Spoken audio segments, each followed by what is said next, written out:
Very good evening, all the participants. Today we will continue with the insolvency provisions. Just let me share my screen with you.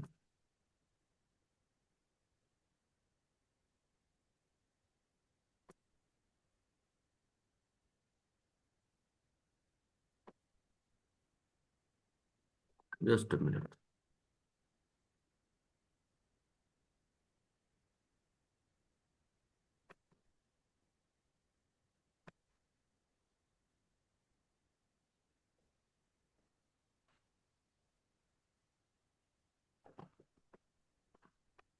So I think we had covered up to section 114. Yes, sir. Well,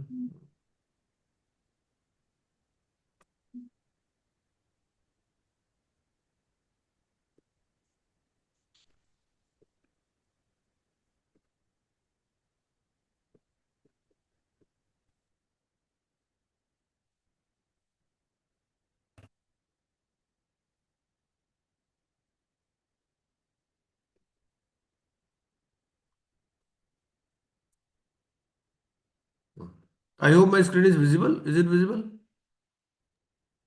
No, sir. Okay. So section 114. Section Sir, 11 क्या screen is बोलता not shared. Screen है? is not visible. अच्छा, एक minute.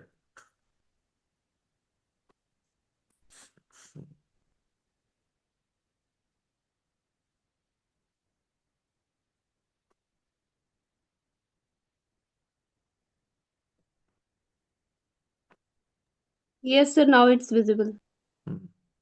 ठीक है.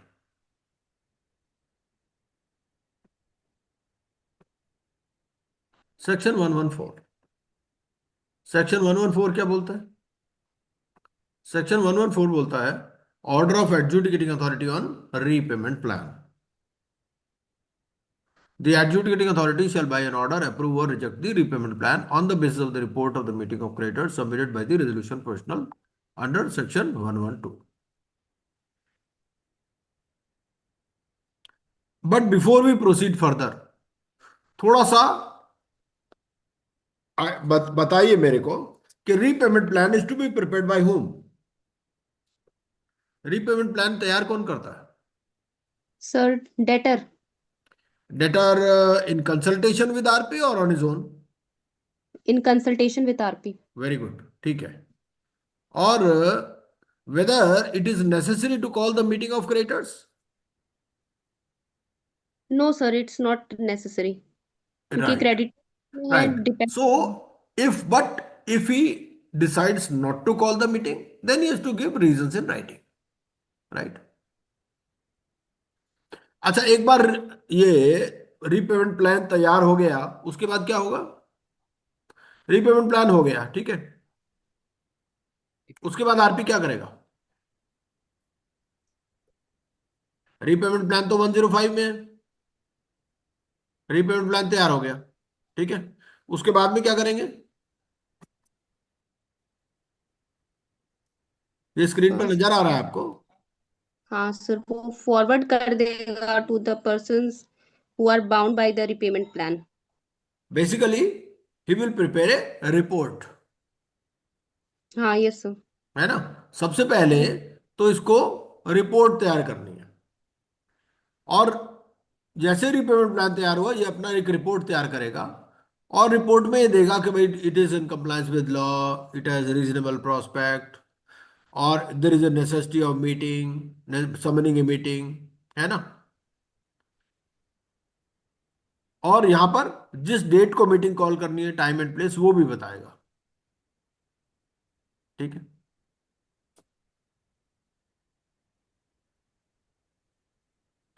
उसके बाद में आ गया फिर अपना 107 summoning of meeting of creditors, ठीक है. अगर मीटिंग कॉल करनी है तो he has to call a meeting. Notice देगा, उसका नोटिस में क्या क्या होगा, प्रॉक्सी फॉर्म वगैरह सब चीजें. Then he will conduct the meeting. Voting rights होंगे फिर उसमें, और वोटिंग राइट्स के बाद में फिर rights of secured creditors, then approval of repayment plan by creditors more than 3/4 majority. Then he has to prepare a report of meeting of creditors on the repayment plan. अब ऐसा हो सकता है ना कि एक से ज्यादा मीटिंग हुई हो, तो जितनी भी मीटिंग्स हुई उन सब का वो रिपोर्ट एक तैयार करेगा ऑफ ऑल द मीटिंग्स। ठीक है। Then notice of decisions taken at meeting. The resolution professional shall provide a copy of the report of the meeting of creditors to the debtor, the creditors including those who were not present at the meeting and the adjudicating authority। ठीक है। यहां पर भी एक report तैयार कर रहा है और उस रिपोर्ट की कॉपी डेटर को दे रहा है, क्रेडिटर्स को दे रहा है, उनको भी जो मीटिंग में नहीं आए, और एडजुडिकेटिंग अथॉरिटी को। अब इस बेसिस पर जो ये रिपोर्ट तैयार हुई है on the basis of the meeting of creditors, adjudicating authority may approve और रिजेक्ट द रीपेमेंट प्लान। ठीक है। और अगर मीटिंग समन नहीं हुई है, adjudicating authority shall pass an order on the basis of the report prepared by the resolution professional under section 106। मतलब ये कि आपको ये जो आरपी रिपोर्ट तैयार कर रहा है, एक तो रिपोर्ट तैयार कर रहा है immediately after preparation of repayment plan by the debtor in consultation with RP 106 में। ठीक है। और अगर मीटिंग्स कॉल करनी है तो मीटिंग कॉल करने के बाद में फिर दोबारा रिपोर्ट प्रिपेयर कर रही है आरपी। ठीक है। और उस बेसिस पर एडजुडिकेटिंग अथॉरिटी अपना डिसीजन लेंगे। The order of the adjudicating authority approving the repayment plan may also provide for directions for implementing the repayment plan। और अगर इनको लगता है कि भाई इसमें कुछ मॉडिफिकेशन की जरूरत है, तो it may direct the RP to reconvene the meeting of creditors for reconsidering the repayment plan. ठीक है। तो एडजुडिकेटिंग अथॉरिटी के पास फुल अथॉरिटी है, एडमिट भी कर सकते हैं, रिजेक्ट भी कर सकते हैं, डायरेक्शंस दे सकते हैं फॉर इम्प्लीमेंटिंग, कोई मॉडिफिकेशन सजेस्ट करते हैं तो मॉडिफिकेशन में ये होगा आरपी को बोलेंगे भाई दोबारा मीटिंग कॉल करो। ठीक है। Now effect of order of adjudicating authority on repayment plan. Where the adjudicating authority has approved the repayment plan under section 114, such repayment plan shall take effect as if proposed by the debtor in the meeting and be binding on creditors mentioned in the repayment plan and the debtor। ठीक है। और अगर reject कर देगा तो फिर debtor और creditor both can file for bankruptcy. ठीक। नाउ 116 बोलता है implementation and supervision of repayment plan. Suppose कि आपका रीपेमेंट प्लान अप्रूव हो गया बाय एडजुडिकेटिंग अथॉरिटी। ठीक है। अब ऐसा हो सकता है कि बाद में पेमेंट ना हो। ठीक है। इसने अभी तो प्रॉमिस ही किया ना मैं पेमेंट करूंगा, तो ऐसा हो सकता है कि ये पेमेंट ना करे।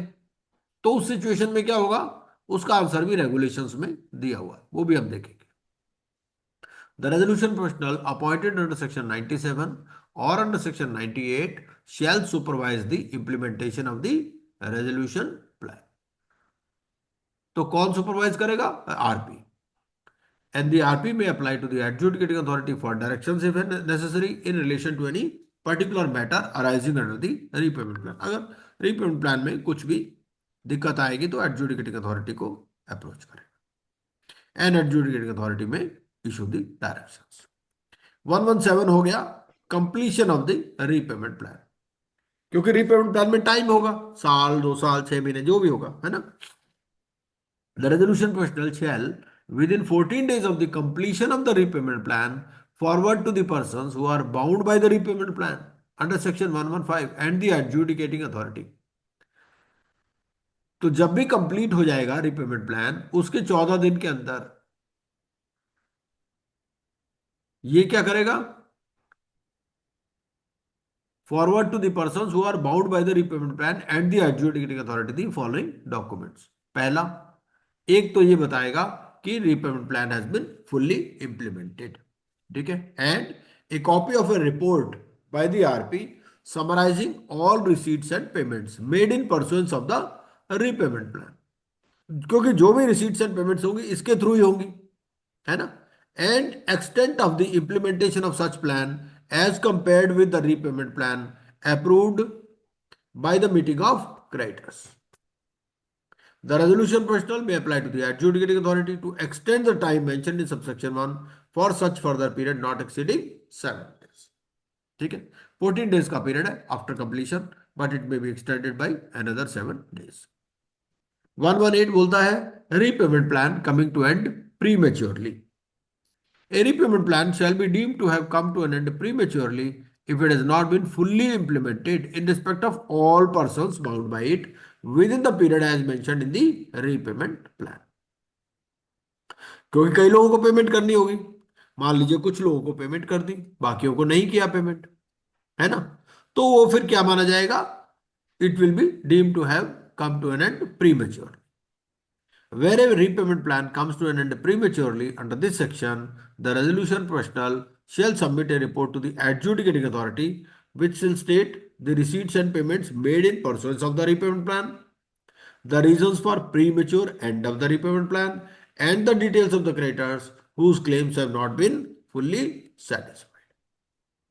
ठीक है, और एडजुडिकेटिंग अथॉरिटी क्या करेगी? यहां पर एक ऑर्डर पास कर देगी, क्योंकि ऐसा है कुछ लोगों को पैसे मिल गए, कुछ को नहीं मिले.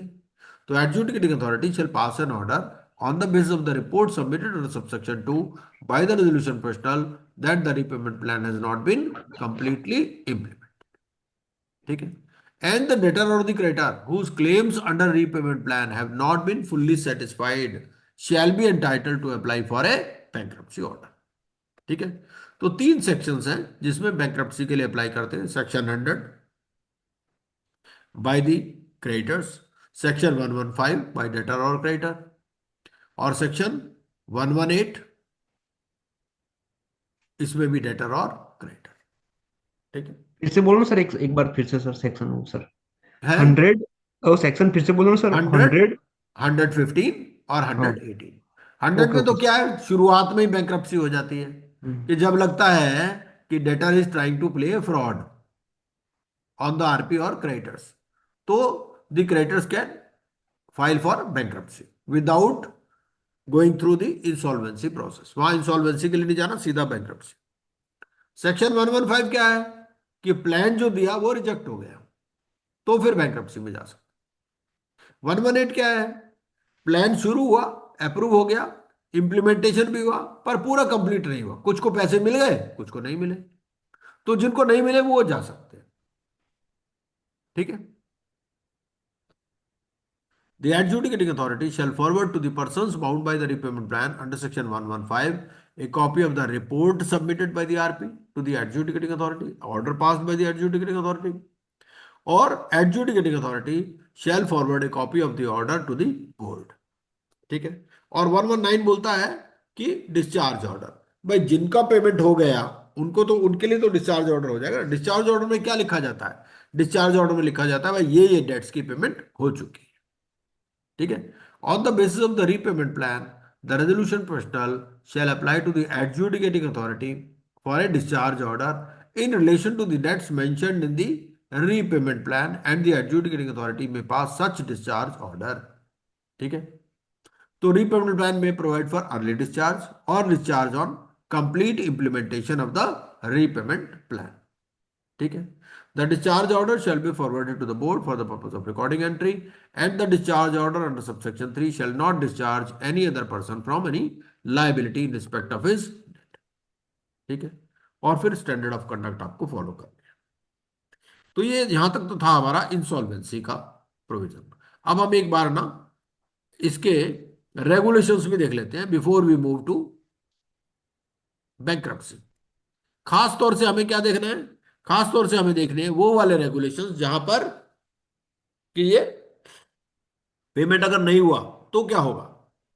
ठीक है, वो लास्ट में लगा रखे हैं हमने, ये इंडिविजुअल इंसॉल्वेंसी रेगुलेशंस 1023.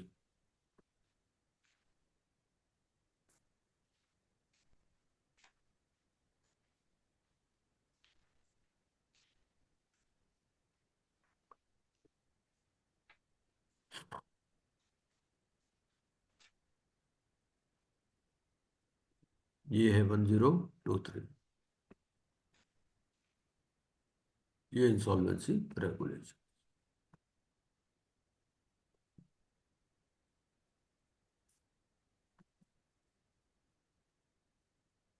यहाँ डेफिनेशंस दे रखी है, एक तो थोड़ा छोटा है, तो कॉपी किया होगा ना वहां से, एक मिनट।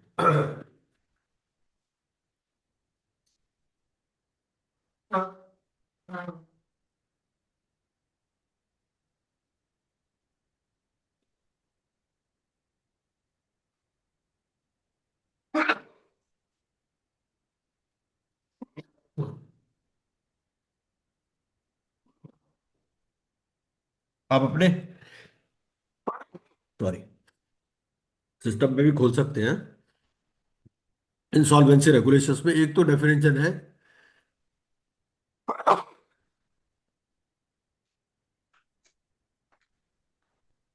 एसोसिएट।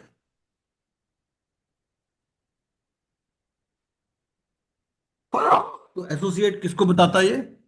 एसोसिएट कहता है, associate in relation to a creditor, a resolution professional और professional engaged by the RP, as the case may be, shall have the same meaning as assigned to it in relation to the debtor in subsection 2 of section 79। Associate की definition हम पहले ही पढ़ चुके हैं section 79 में। तो यहां पर इंसॉल्वेंसी रेगुलेशंस में दोबारा भी डेफिनेशन दे दिया। मेन जो चीज है वो जो मैं दिखाना चाह रहा हूं आपको, क्लेम्स वगैरह का तो आप कर ही लोगे, इस पे कोई खास बात नहीं है कि क्लेम फॉर्म कौन सा होगा। ठीक है, एक, एक तो मीटिंग ऑफ क्रेडिटर्स के बारे में पढ़ लेते हैं हम। मीटिंग ऑफ क्रेडिटर्स क्या बोलता है? A creditor who is included in the list of creditors shall be entitled to participate in the meeting of creditors. Or voting share shall be in proportion to the debt owed to such creditor. The resolution professional shall convene the first meeting of creditors in accordance with subsection 1 of section 107 and shall convene the meeting by giving such notice to other participants as decided by the creditors, which shall not be less than 48 hours.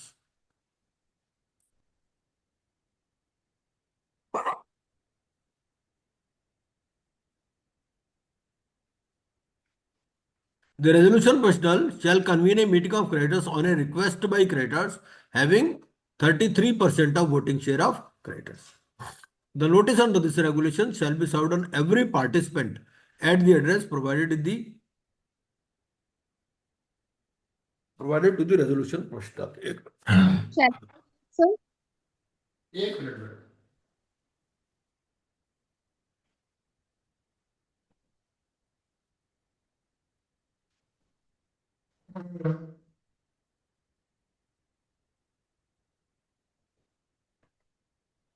हाँ madam बोलिए, क्या कह रहे थे आप? sir, I said, shall I eat, sir? हाँ पढ़िए please, हाँ जी पढ़िए madam. The resolution professionals shall convene a meeting of creditors on a request by creditors having 33% of voting share of creditors. The notice under this regulation shall be served on every participant at the address provided to the resolution professional in accordance with Regulation 12. Unless otherwise provided in the code, any decision of the creditors shall require approval of more than 50% of voting share of the creditors who voted. ये देखिए, ये असली important चीज यहां पर है। क्या कहता है कि जो भी डिसीजन होगा मोर देन 50% होगा, और वो भी मोर देन 50% भी किसका? जिन्होंने वोट किया। सीआईआरपी में डिफरेंट है। वहां क्या कहता है, वहां वोटिंग वाली बात नहीं है, वोटिंग वाली बात सिर्फ सेक्शन 25(3)(a) में है। लेकिन यहां पर जो नॉर्मल डिसीजंस है मीटिंग में जो भी होगा, मोर देन 50 आपको टोटल का नहीं लेना है, जिन्होंने वोट किया उसका लेना है। ये फर्क है। तो Yes, who sir. Voted is important here. Yes, next. Mm. Contents of the notice for a meeting. The notice convening the meeting of creditor shall inform the participant of the venue, the time, the date of the meeting, and of the option available to participants to attend the meeting either in person, through video conferencing, or through a proxy, and creditors to cast vote in person, through a proxy, by electronic means, or by electronic proxy, as the case may be. The notice of the meeting shall carry the agenda, which shall include the following: list of matters to be discussed, list of issues to be voted upon. एक minute, एक minute, इसको, हाँ जी, इसको मैं बड़ा कर देता हूँ थोड़ा। हाँ जी,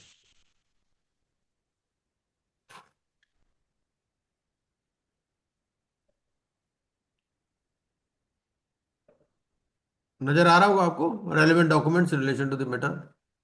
Documents in relation to the matters to be discussed and issues to be voted upon.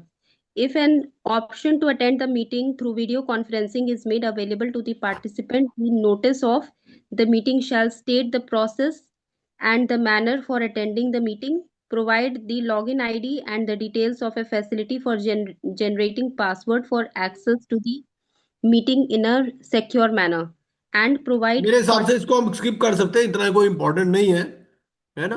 yes sir. Voting by creditors हो गया, जो इसमें असली चीज है ना वो ये है। एक तो ये पढ़ते हैं हम, contents of the repayment plan, regulation 17, ये पढ़ लीजिए।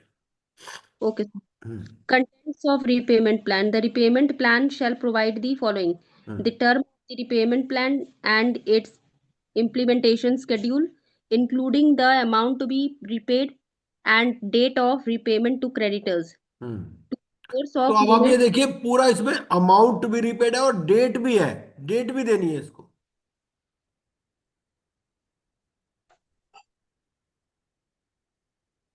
Yes, next. Yes, sir. The source of funds that will be used to pay resolution process costs, and that such payment shall be made in priority over any creditor. Hmm, A minimum budget for the duration of the repayment plan to cover the reasonable expense of the guarantor and members of his immediate family to the extent they are dependent on him, provided that at least 10% of the realizable income of the guarantor shall be utilized for repayment of debts. अब देखिए ऐसा है ना, here we are dealing with individuals and partnership firms. अब बच्चे भी school में पढ़े हो सकते हैं, है ना, और उसके अलावा उसको रोटी पानी भी खानी है अपनी। तो क्या है, जितनी भी उसकी इनकम हो रही है, इनकम से ही देगा वो। तो वो कहता है भाई 10% तो कम से कम रीपेमेंट में यूज होना चाहिए, 90% तक आप यूटिलाइज कर सकते हो अपने लिए, ये मतलब है। Next. Financing required for implementation of the repayment plan. If हाँ। the guarantor has any business, the manner in which it is proposed to be conducted during the course of the repayment plan, and the role of the resolution professional.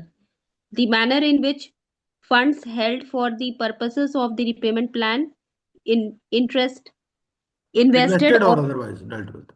with pending repayment to creditors. The functions which are to be undertaken by the resolution professional, including supervision and implementation of the repayment plan, variation of onerous terms of a contract or transaction involving the guarantor, the details of excluded assets and excluded debts of the guarantor, and terms and conditions for the discharge of the guarantor. The repayment plan may provide for the following: transfer or sale of all or part of the assets of the अब ये guarantor. इसको हम छोड़ सकते हैं, ये basically वैसा ही है जैसा हम रेजोल्यूशन प्लान में देते हैं ना, बेसिकली वैसी चीजें हैं कि वहां पर भी हम देते हैं कि भाई आप उसको सिक्योरिटी इंटरेस्ट को चेंज कर सकते हो, रिस्ट्रक्चरिंग कर सकते हो, रिडक्शन कर सकते हो, वो सब बातें ये भी सिमिलर ही है। चलिए आगे चलते हैं।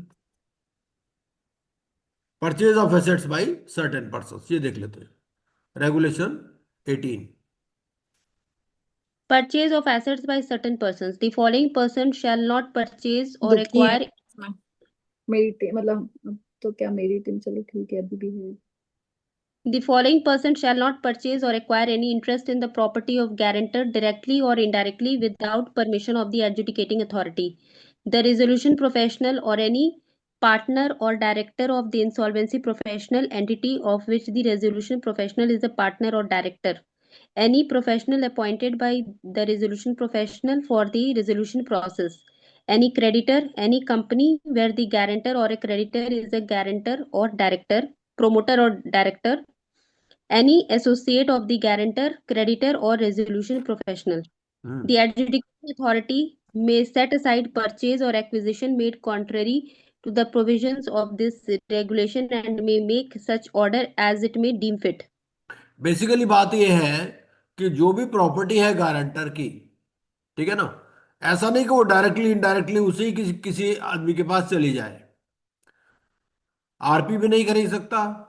एनी पार्टनर और director of the IP of which the RP is a partner और director, any professional appointed by the RP, any creditor, any company where the guarantor और a creditor is a promoter और director, any associate of the guarantor, creditor और resolution professional. देखिए इसमें difference क्या है। जो CIRP है, सीआईआरपी में तो जो फाइनेंशियल क्रेडिटर है वो रेजोल्यूशन एप्लीकेंट भी बन सकता है, ठीक है। यहां पर क्या कह रहा है, यहां क्रेडिटर प्रॉपर्टी भी नहीं खरीद सकता गारंटर की, जब तक कि आपके पास एडजुडिकेटिंग अथॉरिटी की परमिशन ना हो। तो थोड़ा सा डिफरेंस है यहां पर। Okay, so yes. अब हम 20 नंबर पढ़ लेते हैं, रेगुलेशन।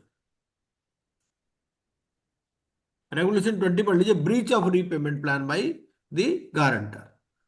अब गारंट इसमें क्या है कि एक बार रेजोल्यूशन जो रीपेमेंट प्लान है वो अप्रूव हो गया, लेकिन बाद में पेमेंट नहीं हो पाया, ये उसके बारे में बताता हूं। एक बार पढ़ लीजिए प्लीज।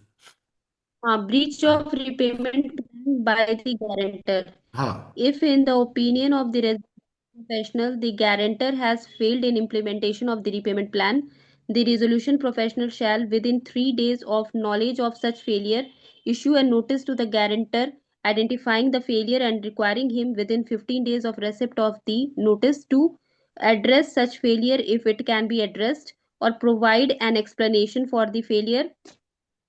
हाँ, अब If the इसमें क्या है guarantor कि मान लीजिए कोई पेमेंट नहीं हुआ, क्योंकि आपने पढ़ा, क्या पढ़ा हमने कि डेट भी देनी है कि किस किस डेट को पेमेंट करेगा।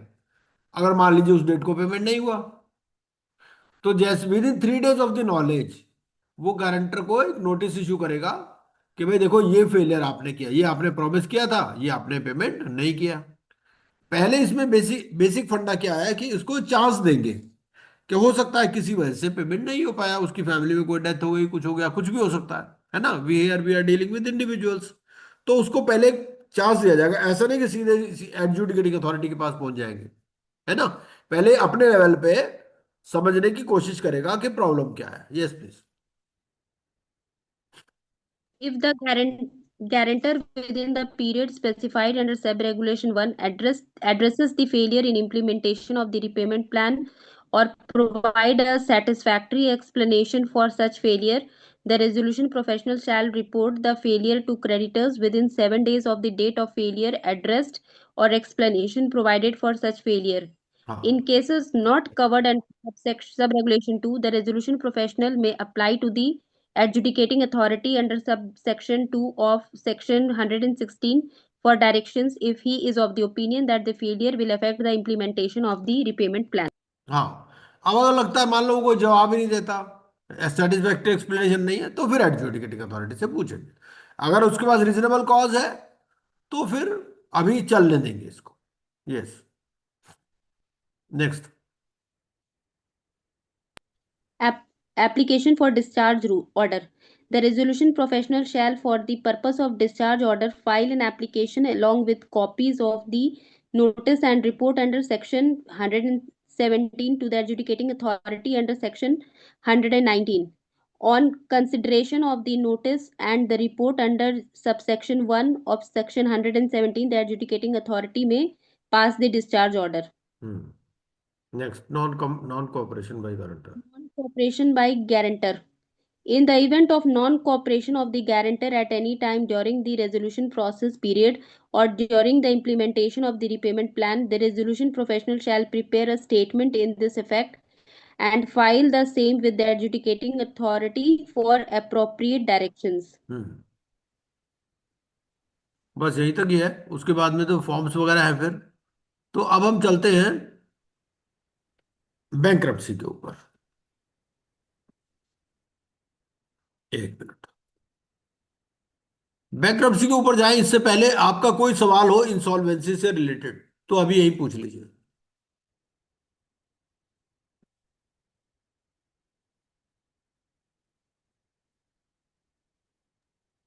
उसके लिए नो सर, अभी तो कुछ नहीं है।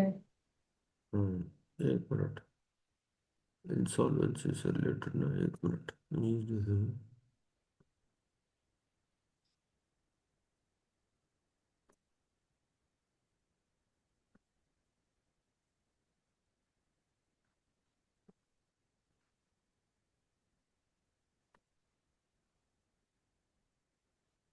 ये मेरी स्क्रीन नजर आ रही है आपको? Yes sir. Insolvency resolution process, yes sir. है ना? हाँ, इसमें हमने क्या किया है, एक सेक्शन को ना एक ही लाइन में डिस्क्राइब कर दिया, 94 से 120 तक। अब हमारे अगला है बैंक्रप्सी ऑर्डर। तो बैंक्रप्सी ऑर्डर को भी हमने क्या किया, एक सेक्शन को एक लाइन में डिस्क्राइब कर दिया। ये भी ऑलरेडी शेयर्ड है मेरे हिसाब से आपके पास PPT, case studies on individual insolvency, नहीं तो मैं शेयर कर दूंगा अभी, एक बार पढ़ लीजिए काजल जी। Yes, sir. Section 121। Yes, sir. 121. Creditors or debtor can move adjudicating authority for bankruptcy order under section 100, 115 or 118 within 3 months of adjudicating authority order. हाँ, AA order. अब क्या मतलब है, 3 महीने का सेक्शन order. 100 सब सेक्शन 4 है, सेक्शन 115 सब सेक्शन 2 है, section 118 sub section 3 है, विद इन 3 months अच्छा, ऑफ ये the sir clause. Order of the adjudicating authority. अब बात यह है कि विद इन 3 months क्यों लिखा? विद इन 3 months इसलिए लिखा कि अभी भी उसको चांस देना चाहते हैं कि भाई अगर अभी भी आप पेमेंट करना चाहते हो तो अभी आप पेमेंट कर दो। ठीक है, आपकी इनकम नहीं है, किसी से उधार लेकर के कर दो, रिश्तेदारों से ले लो, क्योंकि आपकी बैंक्रप्सी अवॉइड हो जाएगी। ठीक है, तो इसके लिए क्रेडिटर और डेटर को टाइम दे दिया विद इन 3 months। ठीक है, कि यहां पर भी एक प्रोबेबिलिटी हो सकती है पेमेंट की। Okay. 122। 122. Debtor हाँ application. Record of insolvency resolution process. Copy of हाँ earlier insolvency professional as bankruptcy trustee. हाँ, तो अब यहां पे इसका नाम चेंज हो जाता है, इसका नाम हो जाता है बैंक्रप्सी ट्रस्टी। तो इसमें दोनों एप्लीकेशन लगा सकते हैं, डेटर भी एप्लीकेशन लगा सकता है और क्रेडिटर भी एप्लीकेशन लगा सकता है। अगर डेटर एप्लीकेशन लगाएगा तो वो जो इंसॉल्वेंसी रेजोल्यूशन, पहले इंसॉल्वेंसी हुई होगी उसका सारा रिकॉर्ड लगाएगा, जो अर्लियर ऑर्डर है वो रिकॉर्ड लगाएगा, और आईपी का नाम देगा एज बैंक्रप्सी ट्रस्टी। ऑप्शनल है देना, जरूरी नहीं है। 123। One creditor application records adjudicating authority order, details of debt, secured creditors, divide secured and unsecured portions or give up insolvency professional as trustee. हाँ, तो क्रेडिटर भी एप्लीकेशन लगाएगा तो क्या क्या रिकॉर्ड देगा, ये सेक्शन 123 में लिखा है। Next. 124. Interim moratorium from date of application. हाँ, तो इंटरिम मॉरिटोरियम वाली 125 is कॉन्सेप्ट हमने पढ़ी है, इंटरिम मॉरिटोरियम वाली कॉन्सेप्ट हमने ये- फ्रेश स्टार्ट में भी पढ़ी, हमने इंडिविजुअल इंसॉल्वेंसी में भी पढ़ी, यहां पर भी वही कॉन्सेप्ट है। Hmm, 125। yes, sir. One insolvency professional can be asked to become trustee. Adjudicating authority asks board to confirm disciplinary proceedings under section वो 70. 7 days No, और 10 days 7. का पीरियड है ना भाई, ए पूछती है विद इन 7 days और 10 days के अंदर बोर्ड रिवर्ट करता है, Yes, या sir. फिर नए को अपॉइंट कर सकते हैं अगर कोई उस पर डिसिप्लिनरी प्रोसीडिंग है ना? वो जैसे ये प्रोविजन हम बार बार पढ़ चुके हैं, हर प्रोसेस में ऐसा ही है। हाँ 126. Adjudicating authority will pass bankruptcy order within 14 days of insolvency resolution process. IRP appointment. हाँ 127. Bankruptcy order to be in effect till debtor is discharged under section 138. हाँ 128. Estate of debtor vests with trustee divided among creditors secured creditor realises security within 30 days of the within. Commencement date. अब क्या है, जैसे वहां पर liquidation में क्या होता है, जो ट्रस्ट जो कॉर्पोरेट डेटर की प्रॉपर्टी है that wastes with the liquidator, ऐसे ही यहां पर भी ये जो एस्टेट ऑफ द डेटर है it wastes with the bankruptcy trustee, और लिखा गया है कि it shall be divided among the creditors. ठीक है, और अगर सिक्योर्ड क्रेडिटर को रियलाइज करना अपना सिक्योरिटी इंटरेस्ट तो he has to give his intention within 30 days of the commencement date, bankruptcy commencement date. Bankrupt to 129. Bankrupt to submit full financials within 7 days if bankruptcy order overdue to creditor. हाँ, तो अगर 130. हाँ Adjudicating authority to send notices to creditors within 10 days and issue public notice inviting claims. हम्म, आगे पढ़ो sir. हाँ पढ़िए पढ़िए। 131. Creditors register claims within 7 days of notice. Hmm 133. Trustee to call creditor meeting within 21 days of commencement date. All creditors mentioned in list of 132. इससे पहले 134. 132 आपने miss कर दिया। अच्छा. हाँ Trustee to prepare list of all creditors with details within 14 days of commencement date. 133. Trustee to call creditor meeting within 21 days of commencement date. All creditors mentioned in list of 132. 134. Trustee convenes creditors meetings and decides rules. 135. RP to determine voting rights of each creditor. Creditors not mentioned in list of associates of debtors not entitled to vote. हाँ, तो अगर किसी का नाम list में नहीं है या वो एसोसिएट है डेटर का, तो he will not be entitled to vote.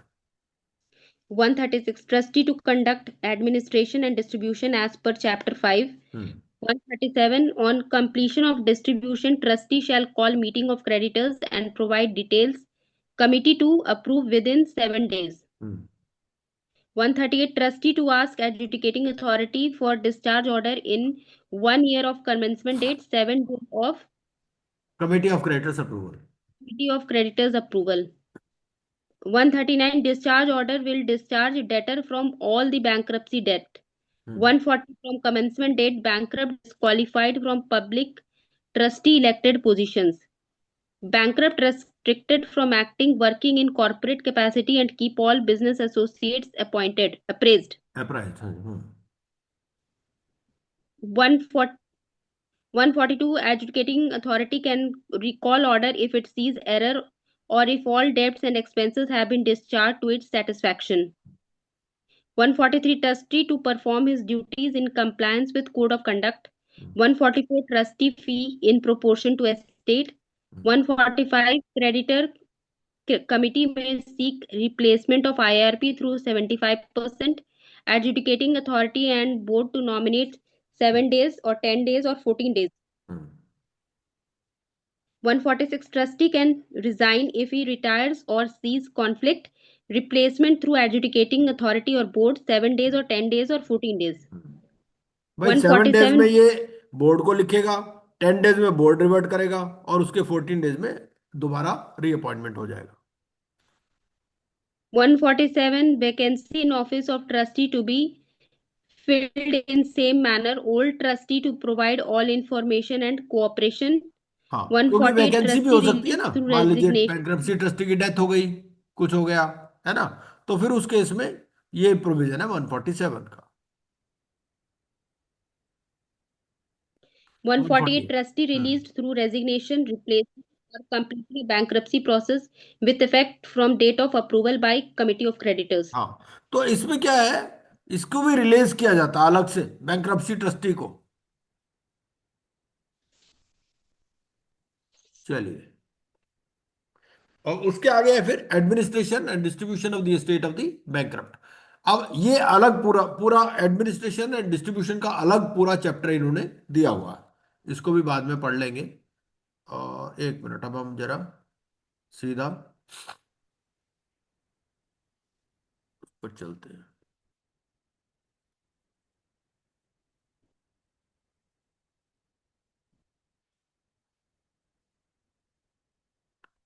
Individual insolvency, ये मैं केस स्टडी शेयर कर दूंगा, आप एक बार देख लीजिएगा इनको, फिर इसको डिस्कस कर लेंगे।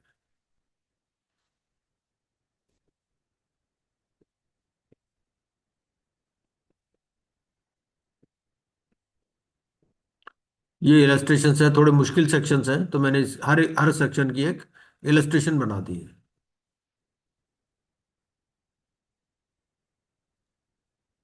सर ये शेयर कर देना सर। हाँ हाँ बिल्कुल बिल्कुल।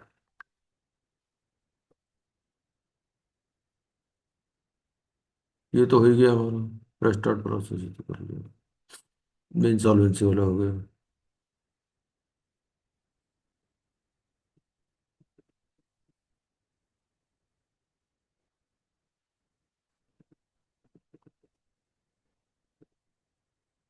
ये बैंक्रप्सी ऑर्डर यहां से एक बार मोटा मोटा पढ़ लेते हैं, ठीक है। हमने सेक्शन वाइज तो देख ही लिया, बट मैं आपको क्विकली पूरा रिवाइज भी करा देता हूँ।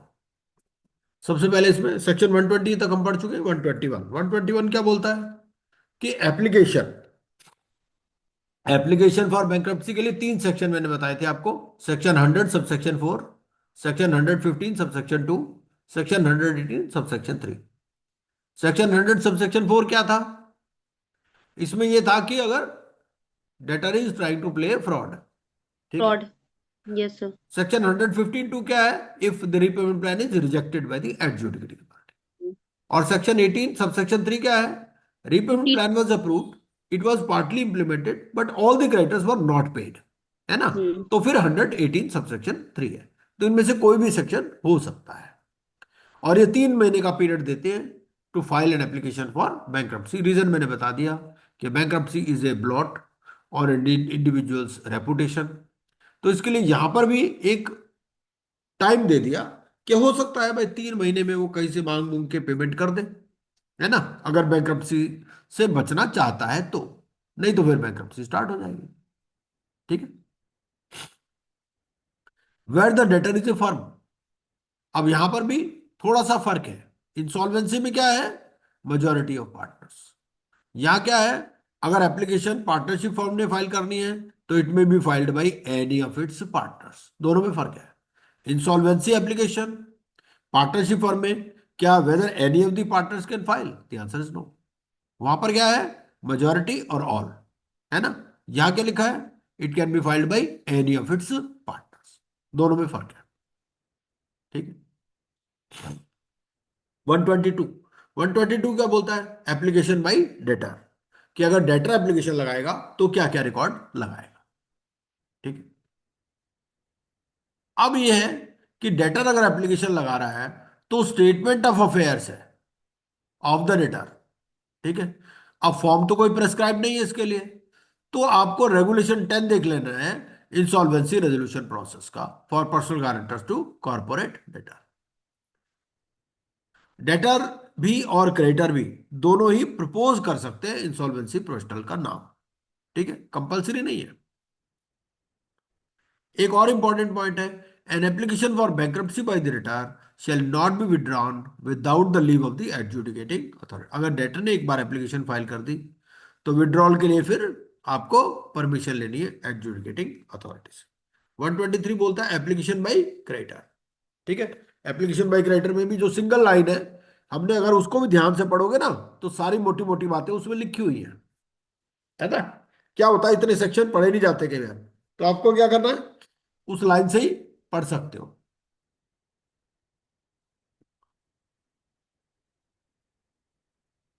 एक बात और है कि अगर मान लीजिए डेटर की डेथ हो जाए तो क्या होगा? तो ये कहता है कि N application for bankruptcy by the ये रहा, N application for bankruptcy in case of A deceased debtor may be filed against his legal representative. अगर मान लो जिसने पैसे देने थे उसकी डेथ हो गई, तो क्या उसके लीगल रिप्रेजेंटेटिव के अगेंस्ट में आप एप्लीकेशन फाइल कर सकते हो? द आंसर इज यस, ठीक है। और एप्लीकेशन कौन से फॉर्म में होगी वो सारा रूल 7 और रूल 16 में डिस्क्राइब्ड है। तो इसके लिए भी रूल्स है और रेगुलेशंस है। जैसे रूल्स कहाँ है? Bankruptcy process for personal guarantors to corporate debtor rules. इसी तरह से bankruptcy regulations for personal guarantors to corporate debtor regulations. और यहां पर भी an application for bankruptcy by the creditor shall not be withdrawn without the permission of the adjudicating authority. अब effect of application क्या है कि इंटरिम मॉरेटोरियम स्टार्ट हो जाए, ठीक है। इंटरिम मॉरेटोरियम की कॉन्सेप्ट सिमिलर ही है। Appointment of insolvency professional as bankruptcy trustee, ये सब वही है। इसने क्या करना है? ये 7 डेज में उससे पूछेगा बोर्ड से बोर्ड 10 दिन में रिवर्ट करेगा, ठीक है, और उसके फिर 14 डेज के अंदर ये अपॉइंटमेंट कर दे। बैंक्रप्सी ऑर्डर, अब ये adjudicating authority shall pass a bankruptcy order within 14 days of receiving the confirmation और nomination of the bankruptcy trustee, ठीक। और क्योंकि अब बैंकक्रप्ट ने हो सकता है एप्लीकेशन खुद फाइल की हो या क्रेडिटर ने खुद एप्लीकेशन फाइल की हो, तो जो भी बैंकरप्सी ट्रस्टी अपॉइंट होगा उसको copy of the application for bankruptcy दी जाएगी और copy of the bankruptcy order, ठीक है।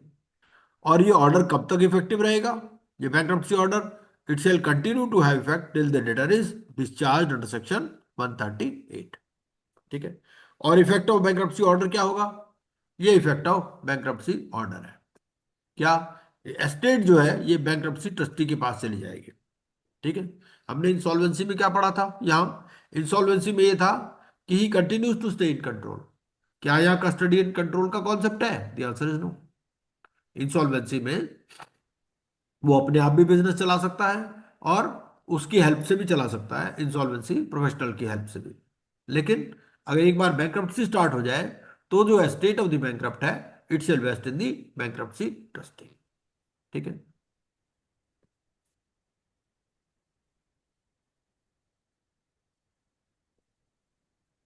चलिए, अब ये कहता है subject to the provisions of section 123 the bankruptcy order shall not affect the right of any secured creditor, ठीक है।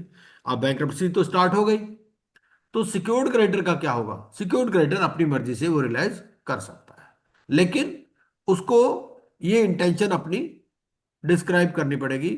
If he did not take any action to realise security within 30 days from the set date, मतलब 30 दिन के अंदर, 30 days from the bankruptcy commencement date, he has to take action to realise his security interest.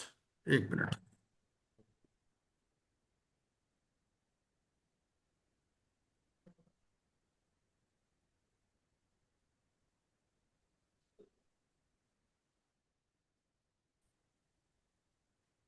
चलिए उसके आगे statement of financial position, where a bankruptcy order is passed on the application by a creditor, the bankrupt shall submit a statement of financial position to the bankruptcy trustee within 7 days from the bankruptcy commencement date, ठीक है। देखिए अगर bankrupt खुद application लगा रहा है, मतलब यहां अब डेटर का नाम चेंज हो जाता है, उसको क्या कहना शुरू कर देते हैं? बैंकरप्ट। अभी बैंकरप्सी प्रोसीडिंग कंप्लीट नहीं हुई है, बैंकरप्सी प्रोसीडिंग स्टार्ट हुई है, तो इसका नाम क्या हो जाता है? बैंकरप्ट। अब आप पूछोगे जब बैंकरप्सी प्रोसीडिंग कंप्लीट हो जाएगी तब इसका क्या नाम होगा? तब he will be as good as an ordinary person. Discharge के बाद में तो वो कुछ भी कर सकता है, ठीक है। चलिए 7 दिन के अंदर इसको क्या करना है? एक स्टेटमेंट ऑफ फाइनेंशियल पोजीशन देनी है, और ये स्टेटमेंट ऑफ फाइनेंशियल पोजीशन आपका रूल 11 फॉर्म ई के अंदर देनी है, ठीक है। और अगर ये फर्म है तो क्या होगा? फर्म के केस में जितने भी पार्टनर्स हैं वो एक जॉइंट स्टेटमेंट देंगे of financial position, and each partner of the firm shall submit a statement of his financial position. The bankruptcy trustee may require the bankrupt or any other person to submit in writing further information explaining or modifying any matter contained in the statement of financial position, ठीक है।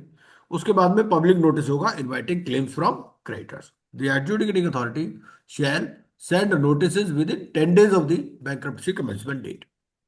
अब यहां तो word लिखा है adjudicating authority, तो adjudicating authority नहीं कर रहा है, ये बेसिकली बैंक्रप्सी ट्रस्टी ही करता है, ठीक है।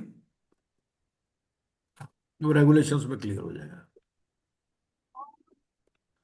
नोटिस देगा to the creditors mentioned in the statement of affairs submitted by the bankrupt, क्योंकि जो बैंकरप्ट है वो भी तो लिस्ट ऑफ क्रेडिटर्स दे रहा है ना, और the application for bankruptcy submitted by the bankrupt under section 122, ठीक है।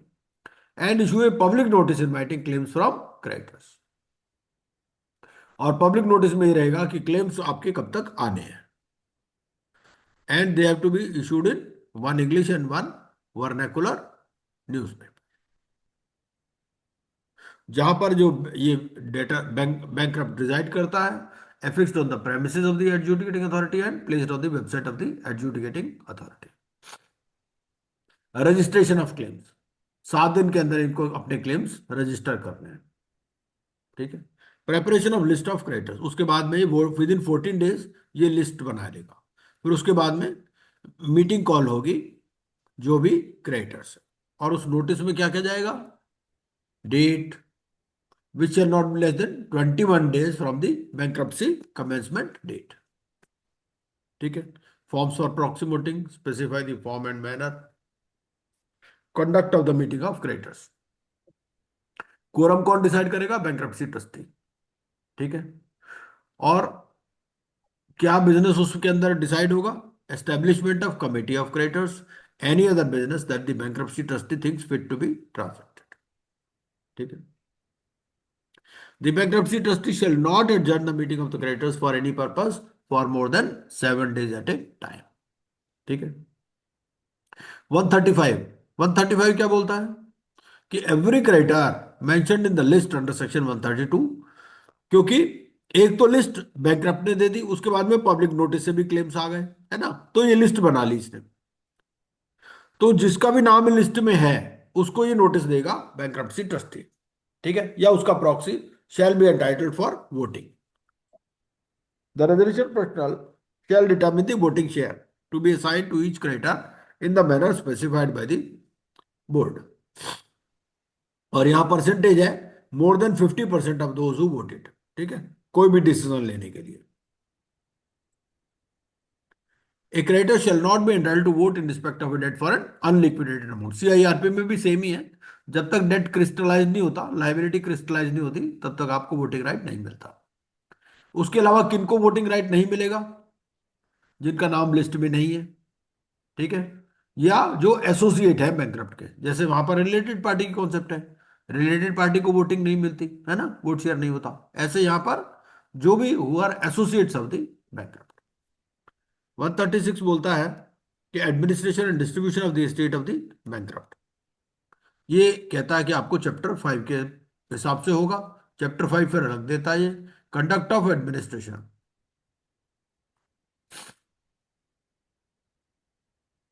138 में डिस्चार्ज ऑर्डर हो जाएगा, और ये कब देना है, on the expiry of 1 year from the bankruptcy commencement date. तो ये डेट इंपॉर्टेंट है, it is on the expiry of 1 year from the bankruptcy commencement date. ये अप्लाई करेगा फॉर ए डिस्चार्ज और within 7 days of the approval of committee of creditors of the completion where such approval is obtained prior to the period mentioned in clause। या तो 1 साल से पहले अगर जो कमेटी ऑफ क्रेडिटर्स है approve कर देते हैं, या फिर on the expiry of 1 year. और इफेक्ट ऑफ डिस्चार्ज क्या होगा कि he shall be released from all the bankruptcy debt. ठीक है। लेकिन ये डिस्चार्ज ऑर्डर के बाद भी बैंक्रप्सी ट्रस्टी डिस्चार्ज नहीं हो रहा, उसके लिए अलग से डिस्चार्ज ऑर्डर आएगा, रिलीज ऑर्डर। ठीक है। डिस्क्वालिफिकेशन ऑफ बैंक्रप्ट, मतलब ये जो बैंक्रप्ट है जिसके अगेंस्ट में बैंक्रप्सी ऑर्डर इशू किया, बैंक्रप्सी प्रोसीडिंग कमेंस हुई, उसके ऊपर कुछ रिस्ट्रिक्शंस है। क्या क्या रिस्ट्रिक्शंस है, कुछ डिस्क्वालिफिकेशंस है सेक्शन 140 में, कुछ रिस्ट्रिक्शंस है सेक्शन 141 में। तो एक बार पढ़ लीजिए काजल जी 140 और 141। Yes, sir.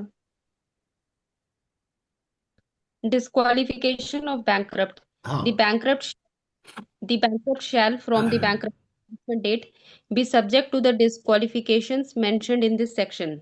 In addition to any disqualification under any law, any other law for the time being in force, a bankrupt shall be disqualified from being appointed or acting as a trustee or representative in respect of any trust, estate, or settlement, being appointed or acting as a public servant, being elected to any public office where the appointment to such office is by election, and being elected or sitting or voting as a member of any local authority.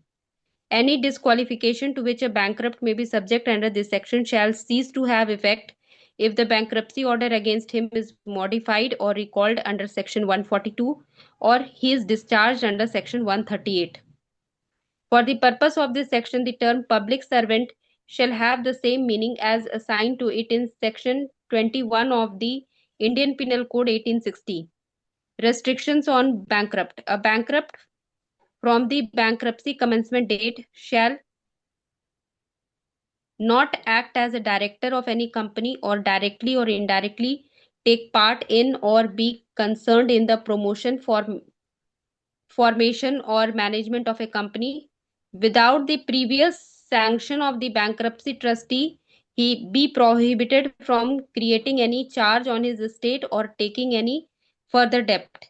Be required to inform his business partners that he is undergoing a bankruptcy process prior to entering into any financial or commercial transaction of such value as may be prescribed, either individually or jointly. Inform all the parties involved in such transaction that he is undergoing a bankruptcy process without the previous sanction of the adjudicating authority. Be incompetent. हाँ, rule 15 इसमें बोलता है कि 1 लाख रुपए से ऊपर अगर कोई भी ट्रांजेक्शन होगी तो उसको बताना है, commercial transaction. Yes, next. Without the previous sanction of the adjudicating authority, be incompetent to maintain any legal action or proceedings in relation to the bankruptcy debts.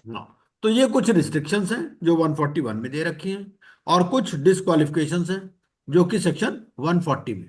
140 में बेसिकली क्या है कि आप कोई इलेक्शन वगैरह नहीं लड़ सकते, है ना, आप पब्लिक ऑफिस नहीं एज्यूम कर सकते, ये सब चीजें।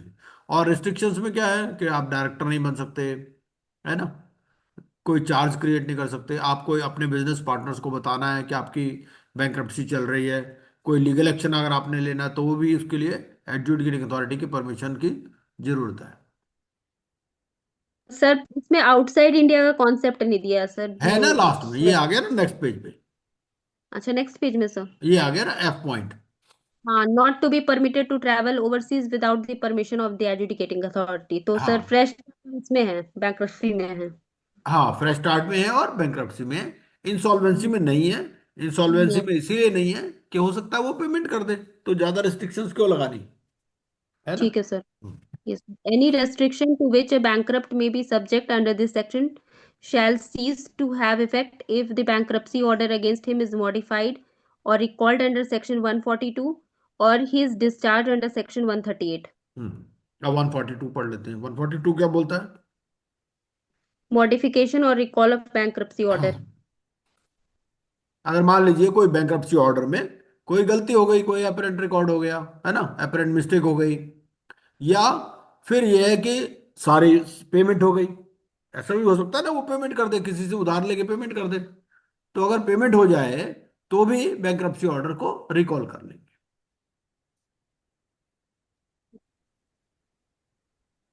The यस, adjudicating, हाँ पढ़िए the पढ़िए। adjudicating authority may on an application or suo motu modify or recall a bankruptcy order whether or not the bankrupt is discharged if it appears to adjudicating authority that there exists an error apparent on the face of such order, or both the bankruptcy debt and the expenses of the bankruptcy have after the making of the bankruptcy order either been paid for or secured to the satisfaction of the adjudicating authority. Where the adjudicating authority modifies or recalls the bankruptcy order under this section, any sale or other disposition of property, payment made, or other things duly done by the bankruptcy trustee shall be valid except that the property of the bankrupt shall vest in such person as the adjudicating authority may appoint, or in default of any such appointment revert to the bankrupt on such terms as the adjudicating authority may direct. A copy of the order passed by the adjudicating authority under subsection 1 shall be provided to the board for the purpose of recording an entry in the register referred to in section 191. The modification or recall of the order by the adjudicating authority under subsection 1 shall be binding on all the creditors so far as it relates to any debt due to them which form a part of the bankruptcy. अब ये form 144 पढ़ लीजिए, fees of bankruptcy trustee. Bankruptcy trustee. A bankruptcy trustee appointed for conducting the bankruptcy process shall charge such fees as may be specified in proportion to the value of the estate of the bankrupt. The fees for the conduct of the bankruptcy process shall be paid to the bankruptcy trustee from the distribution of the estate of the bankrupt in the manner provided in section 178. हाँ, तो जैसे वहां पर section 53 है, यहां पर section 178 है, और चार्ट दे रखा है, उस चार्ट के हिसाब से फीस चार्ज करेगा। रिप्लेसमेंट 145। अब रिप्लेसमेंट के लिए क्या है कि यहां 75% वोट चाहिए, ठीक है।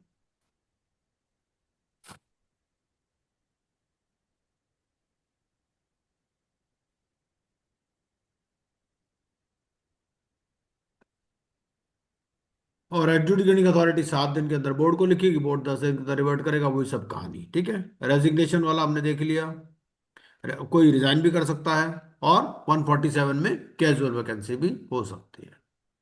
148 में फिर रिलीज ऑर्डर, कि जब पूरा पेमेंट हो जाएगा तो रिलीज ऑर्डर इशू हो जाएगा।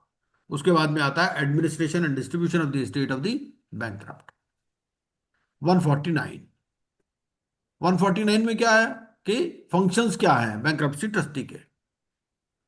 भाई ऐसा हो सकता है इसको लगे कि कुछ गड़बड़ कर रखी है बैंकक्रप्ट ने, है ना, तो ये क्या करेगा, अगर इसको इन्वेस्टिगेशन करना है, जैसे लिक्विडेशन में भी हम देखते हैं, है ना, प्रिलिमिनरी रिपोर्ट बनाता है लिक्विडेटर, उसमें क्या कहता है कि whether intends to make any inquiry, है ना, तो वैसी ही चीज यहां पर है।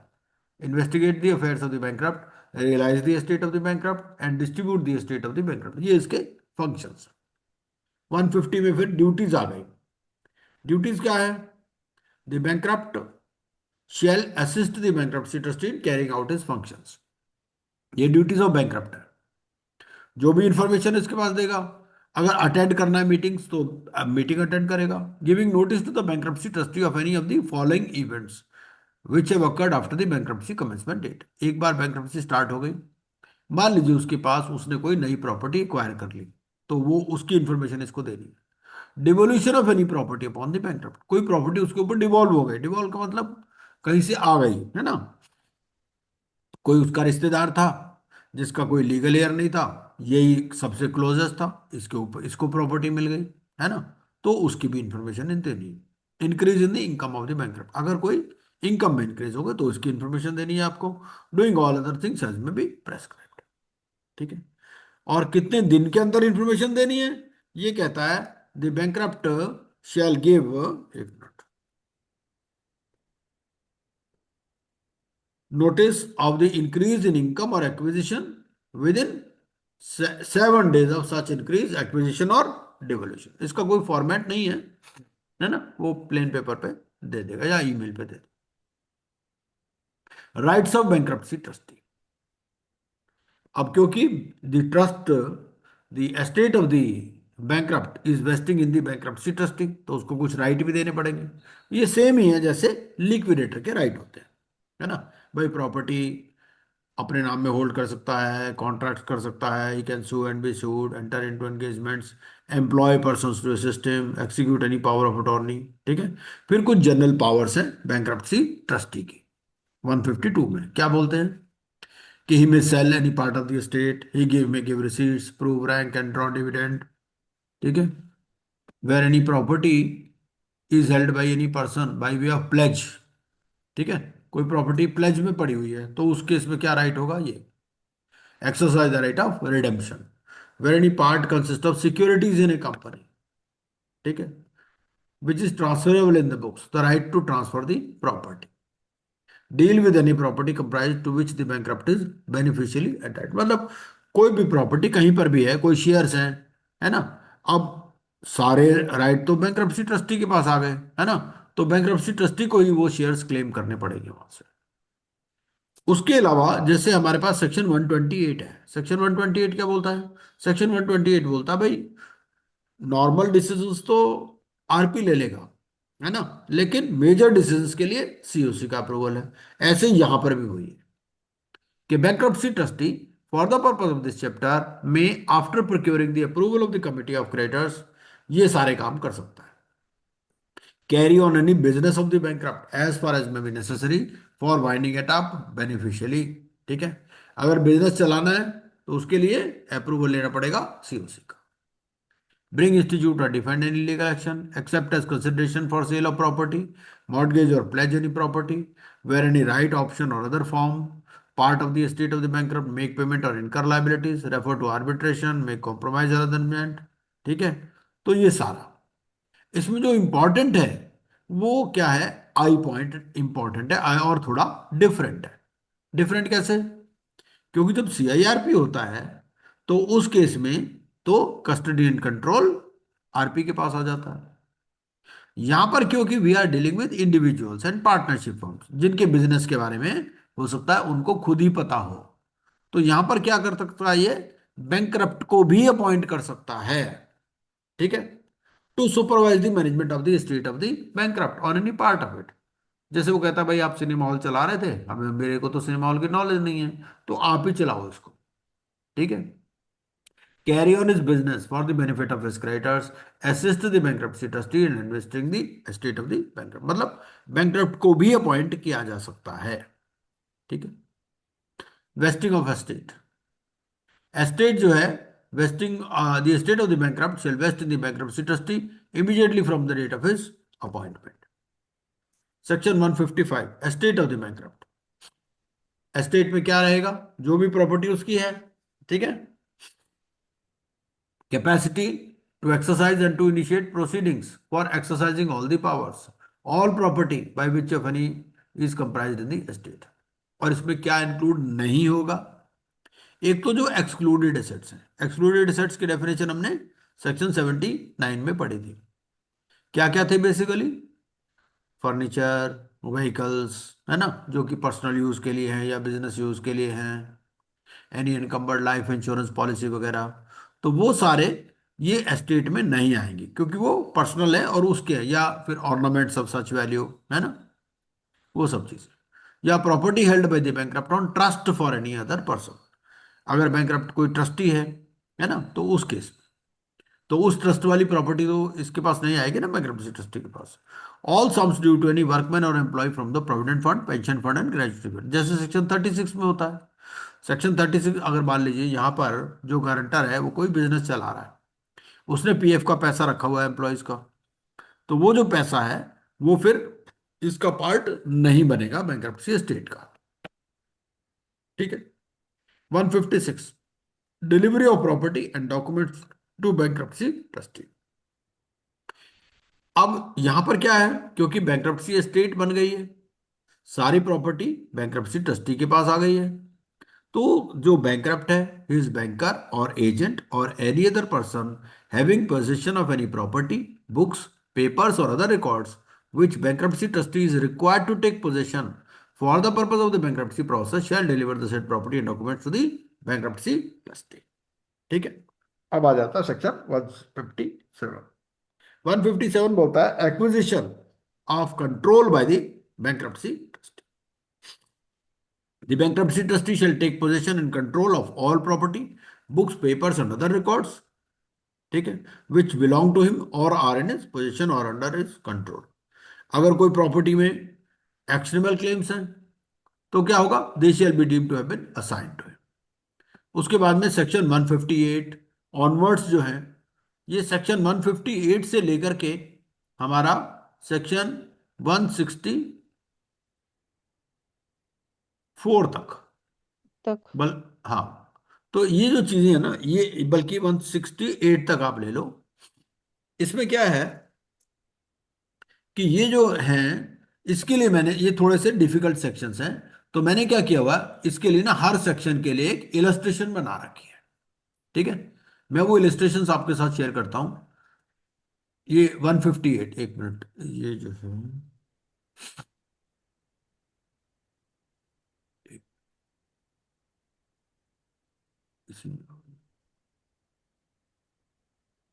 ये तो सेक्शंस है ना, वो जहाँ केस स्टडीज आगे बना रखी हैं उसमें मैंने इसकी इलस्ट्रेशंस बना रखी है, क्योंकि सेक्शन पढ़ने से ही समझ में नहीं आते। ये सारे सेक्शंस। तो मैंने क्या किया, यहां पर सेक्शन भी दोबारा लिख दिया है, ये आपको नजर आ रहा होगा, है ना। Yes. Illustrations based on sections 158 to 163। अब ये इलस्ट्रेशंस को पढ़ने से पहले हमें क्या करना है, एक कहानी सब मन में समझ लेनी है।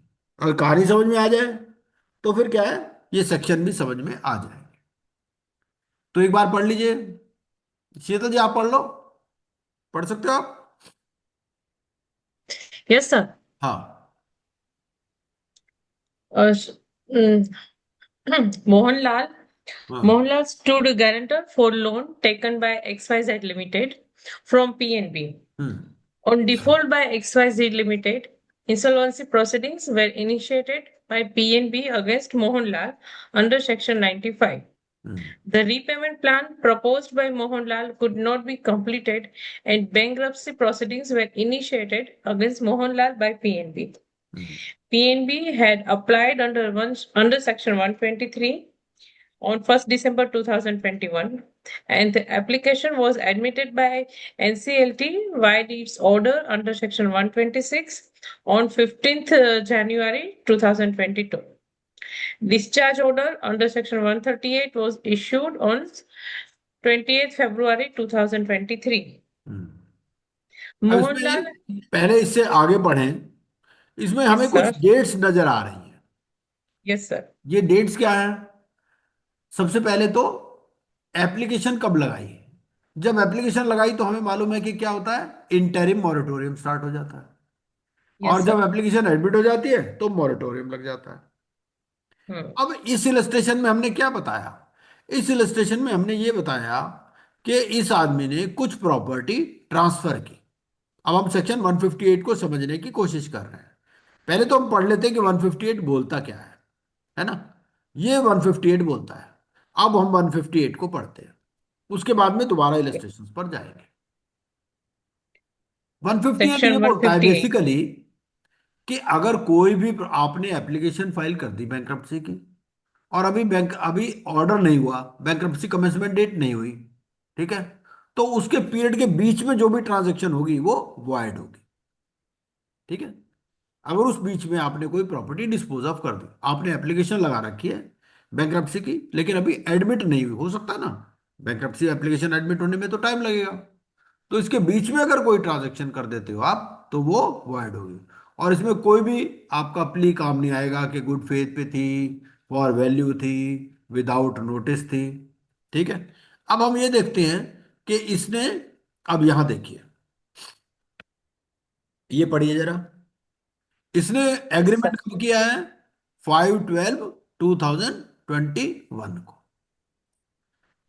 इसके पास बंगलोर में रेजिडेंशियल यूनिट था, इसने मिस्टर चंद्रशेखरन को भेज दिया। मिस्टर चंद्रशेखरन को पता नहीं था कि भाई बैंक्रप्सी प्रोसीडिंग स्टार्ट हो गई है। अब इसमें हमें सबसे पहला ध्यान क्या रखना है कि डेट क्या है, 5/12/2021, और ये डेट किस पीरियड के बीच में फॉल कर रही है।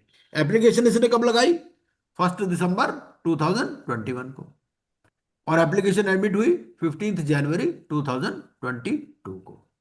अब ये हमें ये देखना है कि जो 5 दिसंबर है, इस दोनों डेट के बीच में फॉल कर रही है ना, Yes. है Yes ना। sir.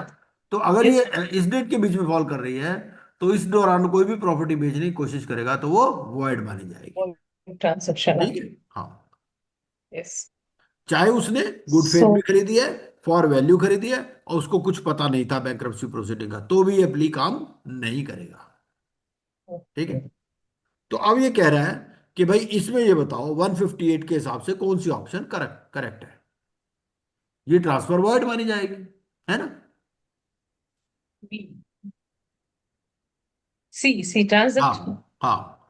अब इसके अगला, तो ये सेक्शन समझ में आ गया। सेक्शन में हमें क्या देखना है कि जो date of filing of application है और बैंक्रप्सी कमेंसमेंट डेट है, उसके बीच में अगर कोई भी ट्रांजेक्शन है तो वो वॉइड है। ठीक है। कोई भी आपका प्ली नहीं चलने वाला। 158 पढ़ लेते हैं। 159, 159 क्या है, 159 बात करता है आफ्टर एक्वायर्ड प्रॉपर्टी की। मतलब जो बैंक्रप्सी कमेंसमेंट डेट के बाद में आई, है ना। अब बैंक्रप्सी कमेंसमेंट डेट के बाद में कैसे आ सकती है? या तो वो खरीदेगा, या उसके ऊपर डिवॉल्व हो जाएगी, जैसे मैंने बताया, है ना। किसी की डेथ हुई और उससे प्रॉपर्टी उसके पास आ गई, आ सकती है ना। अब ये कहता है कि the bankruptcy trustee shall be entitled to claim for the estate of the bankrupt any after acquired property by giving a notice to the bankrupt। कई बार क्या होता है कि प्रॉपर्टी उसके उसको मिल गई, मान लीजिए उसके दूर के रिश्तेदार की डेथ हो गई, उसका कोई लीगल एयर नहीं था, उसको प्रॉपर्टी मिल गई, वो चुपचाप रहा, उसने बताया नहीं बैंक्रप्सी ट्रस्टी को, हो सकता है ना ऐसा। तो अब ये कहता है कि भाई अगर बैंक्रप्सी ट्रस्टी को पता चल जाए तो वो उस प्रॉपर्टी को क्लेम करेगा बैंक्रप्ट से। ठीक है। अब मान लीजिए इस प्रोसेस में कुछ खर्चा हो जाए, तो वो फिर उसके लिए जिस आदमी ने वो खर्चा किया है उसको प्रेफरेंस मिलता है फिर, वो भी अब आगे पढ़ेंगे। तो यहां क्या कहता है? The bankruptcy trustee shall be entitled to claim for the estate of the bankrupt any after acquired property by giving notice to the bankrupt. और ये नोटिस किसका नहीं दिया जाएगा? अगर कोई एक्सक्लूडेड एसेट्स है। एक्सक्लूडेड एसेट्स तो बैंक्रप्सी एस्टेट का पार्ट वैसे ही नहीं बनते हैं, है ना। या any property which is acquired by और devolve upon the bankrupt after a discharge order is passed. अगर डिस्चार्ज ऑर्डर पास हो गया, डिस्चार्ज ऑर्डर कब पास होता है? जब सारी पेमेंट हो जाती है। और डिस्चार्ज ऑर्डर होने के बाद में तो बंदा वैसे ही है जैसे बिल्कुल फ्रेश। एक आदमी जेल काट के आ गया, उसके बाद में थोड़ी आप उसको करते रहोगे। यहां पर भी वही है, अगर एक बार डिस्चार्ज ऑर्डर इशू हो गया उसके बाद में तो फिर वो बाद में भी तो प्रॉपर्टी एक्वायर कर सकता है ना। भाई आदमी जिंदा है, बिजनेस कर रहा है, कुछ भी कर रहा है ना। या एक्वायर कर रहा है या डिवॉल्व हो गई आफ्टर डिस्चार्ज ऑर्डर। ठीक। और नोटिस कब देना है? ये जब उसको पता चल जाए उसके 15 दिन के अंदर। ठीक है। और अगर 15 दिन में नोटिस नहीं देता तो क्या होगा? तो फिर उस केस में आपको एडजुडिकेटिंग अथॉरिटी से अप्रूवल लेना पड़ेगा। इतना ही है सेक्शन 159। अब हम सेक्शन 159, 159 समझ में आ गया होगा आपको? नहीं Yes, तो sir. एक आध बार में समझ में आ जाएगा। बट हम इसकी इलस्ट्रेशन देख लेते हैं कि 159 की इलस्ट्रेशन क्या है। 159 में इलस्ट्रेशन ये है कि ये जो है एक प्रॉपर्टी इसके ऊपर डिवॉल्व हुई थी। ठीक है। अब इसने ये प्रॉपर्टी बेच दी। ये देखिए, commercial plot worth ₹60 lakhs and gold jewellery worth ₹5 lakhs devolve upon him on the death of his father. इसको एक कमर्शियल प्लॉट मिल गया और गोल्ड ज्वेलरी मिल गई। Mohan Lal's father died on 25/2/23, date important है। और डिस्चार्ज ऑर्डर कब इशू हुआ इसका? 20th February 20 फरवरी। ठीक है। और ये प्रॉपर्टी डिवॉल्व कब हुई है? on after the 25th February. हाँ, मतलब ये after the date of the discharge. ठीक है। और डेट ऑफ डिस्चार्ज ऑर्डर के बाद कोई भी प्रॉपर्टी डिवॉल्व हो तो फिर वो तो उस पर कोई रिस्ट्रिक्शन नहीं है, नहीं. है ना। तो इतना ही है Yes. सवाल ये। तो इसमें ये है बेसिकली कि दोनों प्रॉपर्टी ये जो है, they have been acquired by Ruplal in good faith for value and without notice. No notice can be given in respect of such properties and they have devolved upon after the date of the discharge order and they are not covered under section 159। ठीक है। ये हमारा illustration है और ये हमारा section भी हमने लिख दिया। ठीक है। अब 158 और 159 में फर्क है। क्या फर्क है? 158 में तो कहता है जी गुड फेथ फॉर वैल्यू भी कुछ नहीं प्ली काम करेगा, यहां कह रहा है करेगा। यहां क्या कह रहा है? The bankruptcy trustee shell not be entitled by virtue of this section two claim from any person who has acquired any right over after acquired property in good faith for value and without notice of the bankruptcy. ठीक है। ये दोनों में फर्क है। अब हम अगला सेक्शन पढ़ लेते हैं, 160। 160 क्या बोलता है? 160 ये सेक्शन है। 160 है onerous property of the bankrupt. ये ओनरस प्रॉपर्टी क्या होती है? जिसमें लायबिलिटी ज्यादा है और प्राप्ति कम है। ठीक है। भाई बेसिक पर्पस क्या है? प्रॉपर्टी जो भी बैंक्रप्सी ट्रस्टी के पास आती है, उसका पर्पस तो ये है कि वो प्रॉपर्टी को सेल करके क्रेडिटर्स को पेमेंट करे, है ना। कोई ऐसी प्रॉपर्टी है जिसको एक्वायर करने से कोई फायदा नहीं है, उसने क्या किया, उसका नोटिस भी दे चुका, कोई बायर नहीं आ रहा, तो ऐसी प्रॉपर्टी को उसको क्या करता है, वो ऑनरस प्रॉपर्टी डिक्लेयर कर देता है। ठीक है, ये मतलब है 160 का। लेकिन उसके लिए उसको नोटिस देना पड़ेगा, ऐसे तो नहीं ना किसी भी प्रॉपर्टी को ऑनरस प्रॉपर्टी डिक्लेयर कर दो, दोनों को नोटिस देना पड़ेगा, बैंकरप्ट को भी और जो भी पर्सन इंटरेस्टेड है इन ऑनरस प्रॉपर्टी की, उस प्रॉपर्टी को डिस्क्लेम करना चाहता है। ऐसा हो सकता है उसने पहले से बेच करने की कोशिश की हो। जैसे एग्जांपल देता हूं मैं आपको। एग्जांपल क्या है, मान लीजिए बैंकरप्ट का कोई गांव में कोई प्लॉट है या कोई फिशरीज है ना, तो पॉन्ड है मान लीजिए उसके पास। अब उसका कोई ग्राहक तो है नहीं, उसने उसको पब्लिक नोटिस भी दिया, सेल करने की भी कोशिश की, कोई नहीं आया, तो ऐसी प्रॉपर्टी को वो फिर डिस्क्लेम कर सकता है। लेकिन अगर मान लो कोई एग्रीकल्चरल लैंड है, उस एग्रीकल्चरल लैंड पे कोई समवन इज सोइंग क्रॉप्स, या किसी को आपने राइट्स दे रखे हैं टू कल्टीवेट दैट लैंड, तो वो क्या माना जाएगा, he will be considered to be a person interested in the onerous property. ठीक है, तो ये सारी कहानियां हैं, ये सारा आप एक बार पढ़ लेना, सारे इलस्ट्रेशंस मैंने दे रखे हैं एक एक केस के। बेसिक बातें मैं आपको बता देता हूं। बातें क्या हैं, एक गांव है मान लीजिए, वहां पर कोई सिनेमा हॉल है, सिनेमा हॉल लीज पर ले रखा है। ठीक है, अब लीज राइट्स हैं या एग्जीबिशन राइट्स हैं, एग्जीबिशन राइट्स का जो पेमेंट किया होगा वो तो बैलेंस शीट में आ ही रहा होगा ना, बट अब उसको लेने में कोई इंटरेस्टेड नहीं है, तो वो सिंगल स्क्रीन सिनेमा है पुराने टाइप के जैसे होते थे।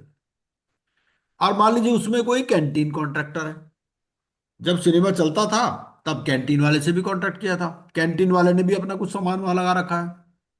अब कैंटीन वाला कहता है भाई तुम ये डिस्क्लेम कर दोगे तो मेरे को भी तो नुकसान होगा, मेरा नुकसान कौन भरपाई करेगा, तो उसके लिए क्या करते हैं, जब ये डिस्क्लेम करते हैं तो एडजुडिकेटिंग अथॉरिटी के पास जाते हैं, और एडजुडिकेटिंग अथॉरिटी जो भी डिसाइड करती है वो पेमेंट उसको मिल जाएगी, उस पर्सन को whose rights have been affected. ठीक है, जब ये इलस्ट्रेशन आप पढ़ लोगे तो सारा समझ में आ जाएगा। इसी तरह से लीज होल्ड्स का है, लीज होल्ड का डिस्क्लेमर आप करते हो। और चैलेंज अगेंस्ट डिस्क्लेम्ड प्रॉपर्टी, आपने कोई प्रॉपर्टी डिस्क्लेम कर दी, दूसरी पार्टी भी तो उसको चैलेंज कर सकती है ना। वो कौन चैलेंज करेगा, या तो उसका इंटरेस्ट होगा या फिर उसकी कोई लायबिलिटी होगी in respect of the disclaimed property. ठीक है,